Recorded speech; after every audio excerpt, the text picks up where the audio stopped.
Hello everybody and welcome back.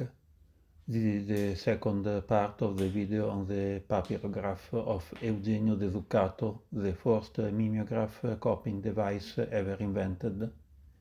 It's from 1874, so it has around 150 years.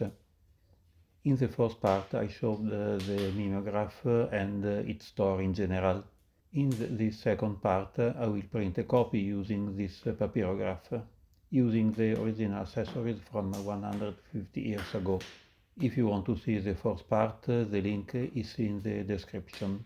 The papyrograph allowed to print a copy without the use of ink directly from a manuscript or a drawing that has been executed with special ink upon specially prepared paper. These are the accessories needed to print the copy.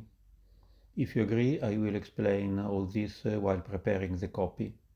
It is needed also a press. Originally it's this one. I don't have it, so I will use the press of this copia letter, a copying system from the end of 19th century. There is a video in the channel if you like it. First of all, the stencil must be prepared with the papyrographic paper contained in this package. Since you are welcome guests in my house, for you I will open a new package of papyrograph paper that has been closed for 150 years. Let's break the seals. It's kind of opening an old bottle of wine.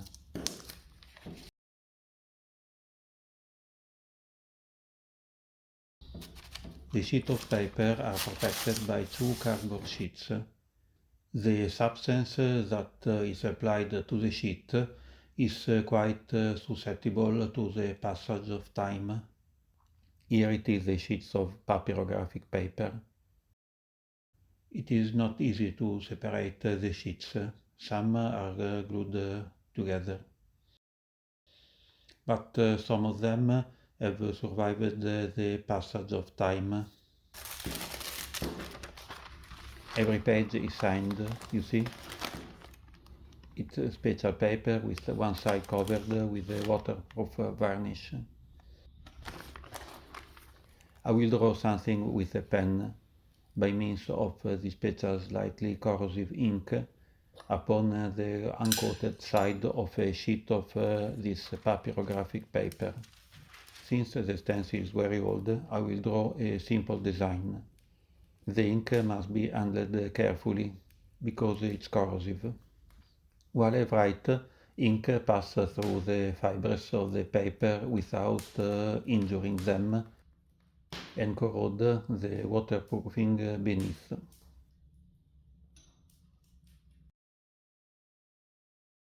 After the stencil is prepared, should be washed. I thoroughly saturate the calico with water. Then, when the ink is dry, I carefully lay the stencil upon the calico. I start with the written sheet of papyrographic paper with its coat or unwritten side downwards.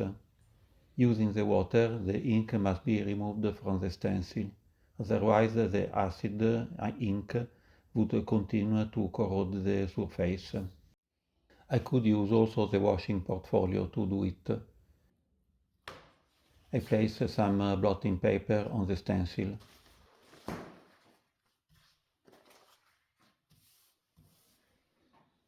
You should press lightly the blotting paper over the entire surface, using enough pressure to make the contact perfect between the paper and the calico. I continue to pass the roller all over the surface on the stencil till the color of the ink has disappeared from the lines of the writing. It should be done with care to prevent the coated side from being cracked or broken. You can use also a roller. The moisture from the calico below the stencil dissolves the corrosion, ascends to the surface of the paper through the interstices that have been created with a pen, and loosening the pigment contained in the ink enables the pigment to be removed by blotting paper. It can require till 10 minutes to clean the stencil from the ink. The stencil must be cleaned also on the other side, the coated side, placing it on a sheet of blotting paper and washing it with a brush and water. You can see when it's done if you see in transparency the lines of the drawing.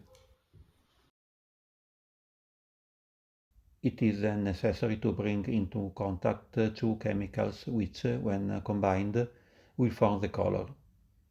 This one will be applied on the printing pad below the stencil.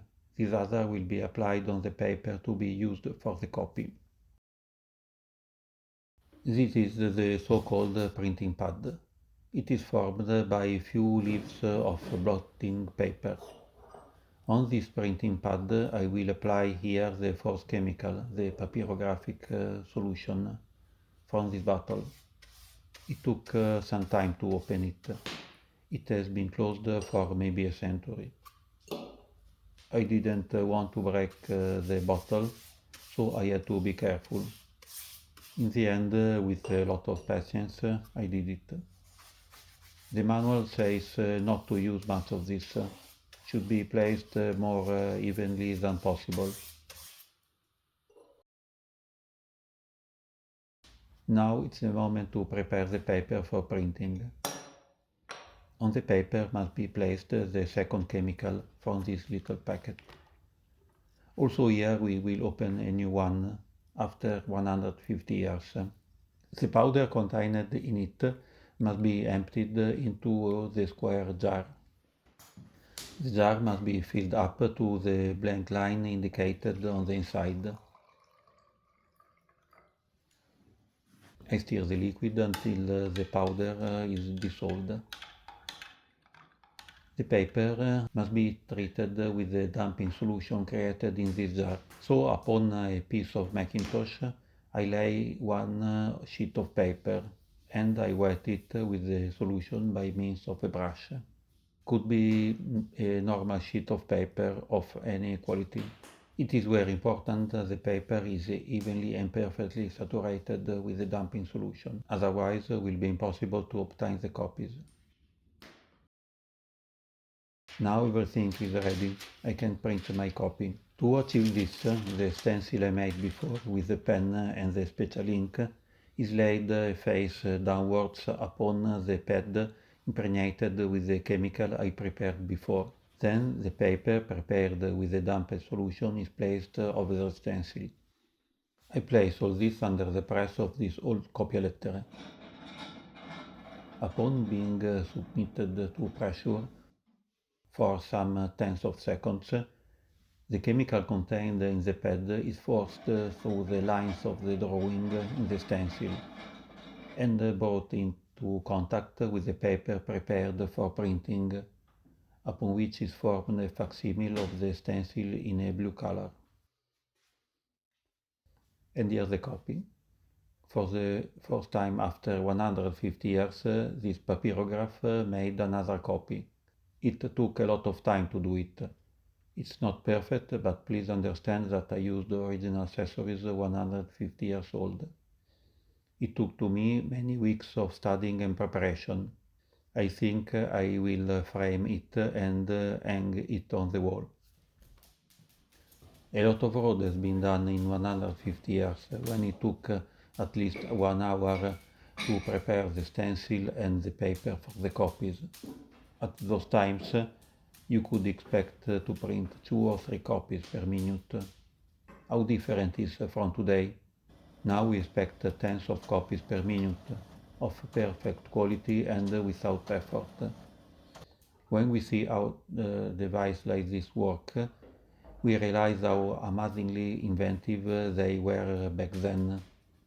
If you like to see printing old devices like this, in this channel you will find many of these. Have a nice day.